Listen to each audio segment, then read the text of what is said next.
آج کے اس تفصیلی جائزے میں ہم ایک بہت ہی گہرے اور دلچسپ موضوع پر بات کرنے والے ہیں۔ ہم اثنا عشری شیعہ مکتب فکر کے ایک انتہائی اہم زاویے کو غیر جانبدارانہ طور پر سمجھنے کی کوشش کریں گے کہ یہ نظریہ انسانی تاریخ کے عظیم الشان تسلسل کو کیسے دیکھتا ہے۔ یہ تاریخ کا محض ایک عام سا بیان نہیں ہے، بلکہ یہ اس بات کی کھوج ہے کہ دنیا کیوں بنائی گئی ہے اور یہ کس سمت میں جا رہی ہے۔ تو چلیے بغیر کسی تاخیر کے سیدھا اس موضوع کی گہرائی میں اترتے ہیں۔ دیکھیں، سب سے پہلے اس بنیادی سوال پر غور کرتے ہیں۔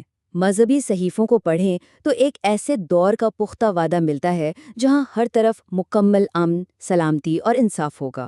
لیکن ذرا انسانی تاریخ پر نظر دوڑائیں تو کیا نظر آتا ہے؟ جنگیں، انتشار اور خانہ جنگیاں۔ اب یہ جو ایک واضح تضاد ہے نا، وعدے اور حقیقت کے درمیان، بس یہیں سے ہمارے آج کے اس جائزے کا اصل آغاز ہوتا ہے۔ اثنا عشری نظریہ اس الجھن کو ایک بڑے ہی منفرد اور وسیع تناظر میں حل کرتا ہے۔ تو اس پورے تصور کو سمجھنے کے لیے ہمارا آج کا خاکہ کچھ یوں ہوگا۔ ہم شروعات کریں گے الہی وعدوں کو سمجھنے سے، پھر ازلی عہد پر بات کریں گے، اس کے بعد تکمیل دین کا تصور، چوتھے نمبر پر تیاری کا خاکہ، اور آخر میں بات ہوگی حتمی تکمیل پر۔ تو چلیے پہلے حصے سے شروع کرتے ہیں، الہی وعدوں کو سمجھنا۔ کسی بھی الہیاتی نظام کو اگر واقعی گہرائی سے سمجھنا ہو نا، تو سب سے پہلے یہ دیکھنا پڑتا ہے کہ وہ اپنے نصوص کو پڑھتے کیسے ہیں۔ اثنا عشری تفسیر کے طریقے میں معنی کی 3 الگ الگ تہیں ہیں۔ پہلی تہ ہے ظاہر، یعنی جو سامنے ہے، ایک آیت کا فوری اور تاریخی مطلب۔ دوسری تہ کہلاتی ہے باطن، یہ گہرا چھپا ہوا مفہوم ہے جس کا تعلق زیادہ تر ولایت سے جڑا ہوتا ہے۔ اور تیسری جو سب سے اہم ہے وہ ہے تمام الظہور، اس کا مطلب ہے آخری زمانے میں ان وعدوں کی پوری حتمی تکمیل۔ یعنی ایک آیت اپنے دور میں نازل تو ضرور ہوتی ہے، لیکن اس کا جو اصل بڑا ہدف ہوتا ہے وہ مستقبل کے کسی عظیم واقعے کا انتظار کر رہا ہوتا ہے۔ اور یہ کوئی باہر سے لایا گیا خیال نہیں ہے، اس کو براہ راست قرآن کی اس آیت سے جوڑا جاتا ہے جس میں محکم یعنی واضح اور متشابہ یعنی پوشیدہ معنی والی آیات کا ذکر ہے۔ اثنا عشرہ روایت یہ مانتی ہے کہ قرآن کی مکمل تعویل اور اس کے اصل باطنی معنی کا علم پیغمبر اسلام کے بعد صرف ان کے اہل بیت یعنی ائمہ کے پاس ہے۔ بالکل اسی بنیاد پر وہ تاریخ کو اور ان الہی وعدوں کو ایک بہت طویل مدتی منصوبے کے طور پر دیکھتے ہیں۔ یہاں سے ہم اپنے دوسرے حصے کی طرف پڑھتے ہیں، ازلی عہد۔ یہ تصور اس پوری ما بعد الطبیعات کی ایک طرح سے بنیاد ہے۔ یہاں ولایت کے تصور کو سمجھنا بہت ضروری ہے۔ عام طور پر ولایت سے مراد پیغمبر اور ان کے اہل بیت کا الہی اختیار اور رہنمائی لی جاتی ہے، لیکن اثنا عشری عقیدے میں یہ بات صرف اختیار تک نہیں رکتی، اسے باقاعدہ دین فطرت کہا گیا ہے۔ اس کا مطلب ہے کہ اس الہی رہنمائی کو تسلیم کرنا انسانی روح اور اس کی ساخت میں پہلے سے پیوست ہے۔ یہ کوئی ایسا اصول نہیں ہے جو آپ پر باہر سے زبردستی تھوپا گیا ہو، بلکہ یہ تو خود انسان کی اپنی اندرونی اور روحانی فطرت کا حصہ ہے۔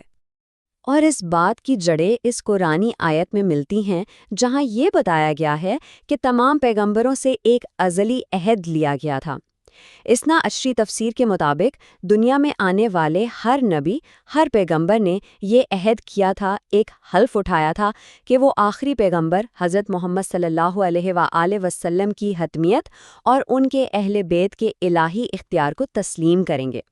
تو سوچئے، اس کا مطلب یہ ہوا کہ کائنات کا یہ پورا نظام بس ایک ہی مرکزی نکتے کے گرد گھوم رہا ہے۔ اب آتے ہیں تیسرے حصے پر، جو کہ ایک بہت بڑا تاریخی موڑ ہے، تکمیل دین۔ قرآن کی یہ مشہور آیت آپ سب کے علم میں ہوگی، جہاں دین کی تکمیل کا اعلان کیا گیا ہے۔ آج میں نے تمہارے لیے تمہارا دین کامل کر دیا۔ یہ الفاظ یقیناً بہت طاقتور ہیں، مگر یہاں اصل سوال یہ پیدا ہوتا ہے کہ یہ تاریخی موڑ، یہ اعلان آخر کس واقعے پر اور کس سیاق و سباق میں سامنے آیا؟ بس یہیں سے اسلامی تاریخ کی تفاسیر میں 2 بالکل مختلف راستے بنتے دکھائی دیتے ہیں۔ اب ذرا اس انتہائی اہم موازنے پر غور کیجیے۔ کلاسیکی سنی نقطہ نظر کے مطابق دین کی تکمیل کی یہ جو آیت ہے، یہ حجت الوداع کے موقع پر نازل ہوئی، جب عملی طور پر اسلامی احکامات مکمل ہو رہے تھے۔ دوسری طرف اثنا عشری موقف کیا ہے؟ ان کا ماننا ہے کہ یہ آیت دراصل غدیر خم کے مقام پر اس وقت نازل ہوئی جب پیغمبر اسلام نے حضرت علی کی ولایت کا واضح اعلان ان الفاظ میں کیا کہ جس کا میں مولا ہوں اس کا علی مولا ہے۔ ان کے نزدیک دین اس وقت تک کامل ہو ہی نہیں سکتا تھا جب تک کہ اس کی مستقل الہی قیادت اور رہنمائی کا اعلان نہ کر دیا جاتا۔ چلیں اب چوتھے حصے کی طرف چلتے ہیں، تیاری کا خاکہ۔ ہم نے ابھی تک جو کچھ ڈسکس کیا ہے اس کی روشنی میں اگر ہم پچھلے تمام انبیاء اور تاریخی ادوار کو ایک تاریخی ترتیب میں دیکھیں تو اثنا عشری نظریے کے مطابق یہ 3 عظیم مراحل میں بٹ جاتا ہے۔ پہلا مرحلہ ہے ماضی کا دور، جہاں دنیا میں نبوت کا قیام ہوا۔ پھر آتا ہے دوسرا درمیانی دور جو امامت کے ذریعے اسی الہی پیغام کی حفاظت کا دور ہے، اور تیسرا مرحلہ ہے آخری زمانہ جہاں اس پیغام کا عالمگیر ظہور ہوگا۔ اس نظریے میں تاریخ کوئی بے ترتیب ارتقا نہیں ہے کہ بس جو ہو رہا ہے، بالکل نہیں، بلکہ یہ ایک انتہائی محتاط انداز میں تیار کیا گیا خاکہ ہے جس کی ایک طے شدہ منزل ہے۔ اور یہیں پر اس خاکے کی سب سے بڑی خوبصورتی سامنے آتی ہے۔ اس نظریے کے مطابق دنیا میں آنے والا ہر نبی، ہر رسول دراصل اسی ایک حتمی دور کی تیاری کر رہا تھا۔ وہ اپنے اپنے دور میں ایک طرح سے نائبین کے طور پر کام کر رہے تھے تاکہ اس آخری عالمگیر نظام عدل کے قیام کے لیے انسانیت کی شعوری اور روحانی بنیادوں کو رفتہ رفتہ استوار کیا جا سکے۔ اور اب ہم پہنچتے ہیں اپنے 5ویں اور آخری حصے پر، حتمی تکمیل۔ یاد ہے ہم نے بالکل شروع میں ایک سوال اٹھایا تھا کہ وعدوں اور حقیقت میں تضاد کیوں ہے؟ اس کا جواب اس وعدے میں چھپا ہے۔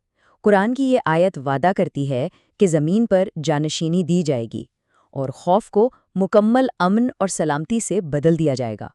لیکن اگر ہم حقیقت پسندی سے دیکھیں تو ابتدائی ادوار میں بھی مسلمانوں نے خانہ جنگیاں، شدید سیاسی انتشار اور حکمرانوں کے قتل دیکھے۔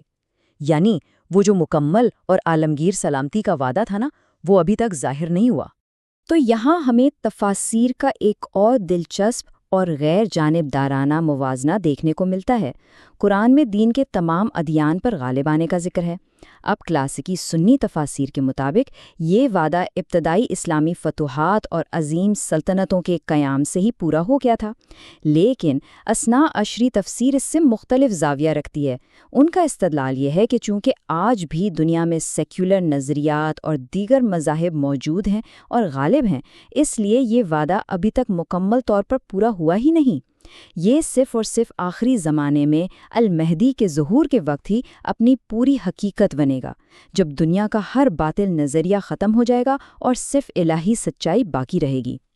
اگر ہم ان دونوں طریقوں کا خلاصہ اس طرح دیکھیں تو یہ بات بالکل صاف ہو جاتی ہے کہ آپ کا تفسیر کا طریقہ کار کیسے آپ کے ختمی نتائج کو یکسر بدل کر رکھ دیتا ہے۔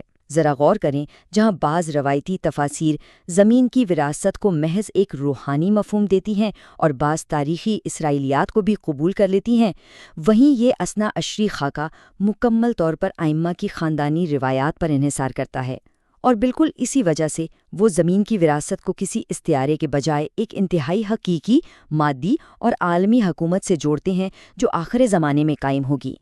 یہ پوری بحث ہمیں آخر میں ایک بہت بڑے اور گہرے سوال پر لا کر چھوڑتی ہے۔ اثنا عشری مابعد الطبیعیات کے اس زاویے کو سمجھنے کے بعد تاریخ کو دیکھنے کا نظریہ بالکل مختلف ہو جاتا ہے۔ تو اب سوچنے کی بات یہ ہے، کیا یہ انسانی تاریخ محض طاقت اور زمین حاصل کرنے کی ایک بے ترتیب سی جدوجہد ہے، یا پھر کیا یہ واقعی انسان کی اندرونی الہی فطرت اور دنیا کے بنائے گئے مصنوعی نظریات کے درمیان ایک عظیم ازلی اور آخری جنگ ہے؟ یہ وہ سوال ہے جو یقیناً ہمیں انسانی تہذیب کی تاریخ کو ایک بالکل نئے سرے سے پڑھنے کی دعوت دیتا ہے۔